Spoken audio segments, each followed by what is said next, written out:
هحكي لكم النهارده على قصه كده يعني ايه غريبه شويه بالنسبه لي، بس يعني حصلت يعني. وهو احد الاصدقاء او المتابعين او العملاء يعني يعني حد من الاصدقاء. هو كان عنده ميتنج معايا في حكم فروم كندا، سوري على اكاديمي، سوري بخصوص الدراسه في كندا، وبنختار برنامج معين وحاجات زي كده وبتاع. فالمهم قال لي على قصته صراحه غريبه شويه.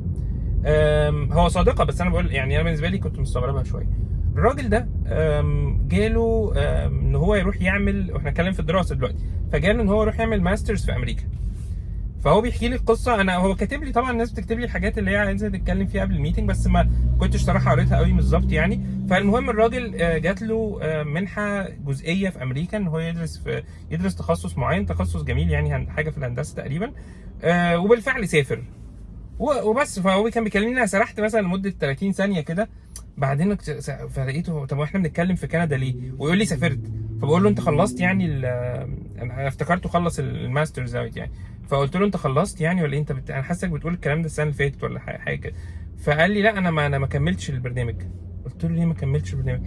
فاللي قالوا لي بقى ده بقى الحاجه المثيره صراحه في موضوع الدراسه في امريكا يعني. هو ده حاجه حابب اخد رايكم فيها، والناس اللي في امريكا يا جماعه برضو مش تاكد لي عشان الراجل مش صادق او مش صادق، بس يعني انا عايز اتاكد منكم، لان انا قعدت اقول له بتكلم جد والله ده بجد مش عارف ايه. المهم الفكره في امريكا ايه؟ هو راح بيقول لي رحت وقعدت هناك ومش عارف ايه، وقعدت اسبوع واحد بس. اكتشف ايه بقى؟ اكتشف ان ان الدراسه في امريكا مش عارف تاخد فيزا اسمها F1 ولا ايه تقريبا، مش عايز افتي، انا مش عارف. وبرده المعلومات دي لو واحد قاعد في امريكا وشاف الفيديو يقول لك انت ما تعرفش. انا بقول لك الكلام اللي انا سمعته واللي انا عايز يعني، لو في تصحيح تقولوا لي عادي جدا يعني. فاكتشف ان انت بتروح تدرس في امريكا، وبعد ما بتخلص الموضوع عشان تحصل على الجرين كارد ما هواش بقى زي كندا. هنا كندا انتوا عارفين نظام الحصول على البي ار اللي هو الايكويفالنت للجرين كارد في امريكا، عباره عن ايه؟ انت بتخلص دراسه وبيدي لك تصريح عمل لو حسب الجامعه وحاجات كتير كده من اللي انا بحكيها للناس عندي، حسب الجامعه وكل حاجه. وبعدين بتدي لك تصريح عمل مفتوح لمده معينه. تصريح عمل مفتوح ده حضرتك خلاله بتلاقي عقد عمل. عقد العمل بتقدر تقدم بيه سواء على النومينيشن او على كذا حاجه يعني.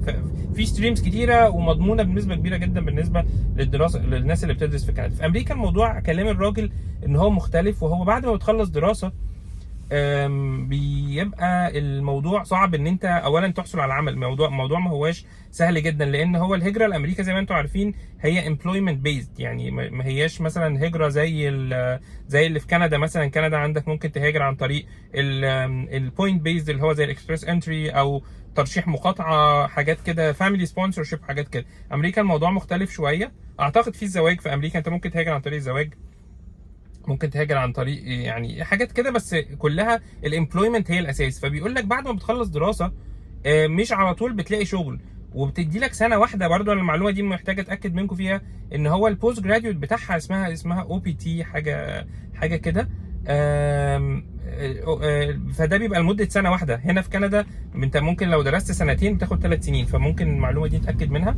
بس قصدي ان في الاخر ان انت مش مضمون ان انت تلاقي عمل. قلت له ازاي انت لازم هتلاقي عمل؟ قال لي لا مش لازم.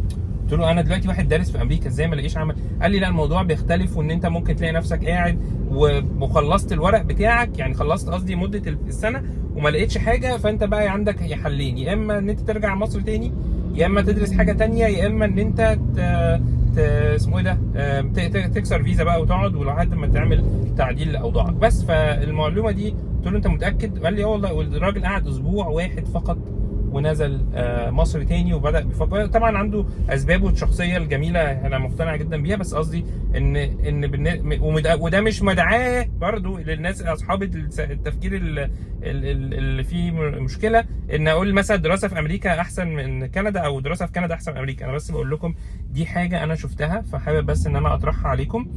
بس ده برضو يعني بشكل او باخر بيخلينا نحس شويه ان هو الفرص بتاعه العمل بعد الدراسه في كندا نسبيا، مش نسبيا كده، بشكل كبير جدا جدا احسن. لان انا اعرف ناس هنا اوريدي جم درسوا والحمد لله لقوا شغل وهم بيدرسوا، فالموضوع لحد ما الطف. بس يا سيدي، فقلت اشير معاكم القصه دي، بحكي لكم كده قصص من حكايه وانا راجع كل يوم من الشغل. واتمنى بس ان انتوا تكون الامور عندكم بخير. وما تنساش يعني، المفروض اقول لكم كده من بدري يعني، عايزين نزود الصفحه ونزود القناه وتشوفني مهما كان بتشوفني يعني. ف يعني نعمل دعوه بقى لاصحابنا يعجبوا بالصفحه وحاجات زي كده، وتعمل لايك وشير وحاجات كتير وان شاء الله انتظروا مفاجاه قريبا جدا جدا في موضوع اكاديمي. ان احنا ان شاء الله هنعمل زي جيف اويز كده جميله ان شاء الله الفتره الجايه. خليكم بس تابعوني. ما تنساش لو انت ما بتعرفش اكاديمي هي جهه يعني شركه انا كنت عملتها مختصه بمساعده الناس اللي حابه تيجي تدرس في كندا، اختيار الجامعه والحصول على خطاب القبول كإديوكيشن ايجنت. الحمد لله انا اسمي إديوكيشن ايجنت، معايش سيرتيفيكت يعني ليها. فبنساعد الناس ان هي تيجي هنا عن طريق الموضوع ده، مش حاجه هجره بس، يعني اختيار البرنامج والتفكير اصلا تدرس ايه وتعمل ايه سواء ليك او لاسرتك او لاولادك، يعني باعتبار اولادك من اسرتك. اشكركم جدا لمتابعتكم، ما تنساش تعمل لايك وشير. خلي بالكم على نفسكم. السلام عليكم ورحمه الله وبركاته.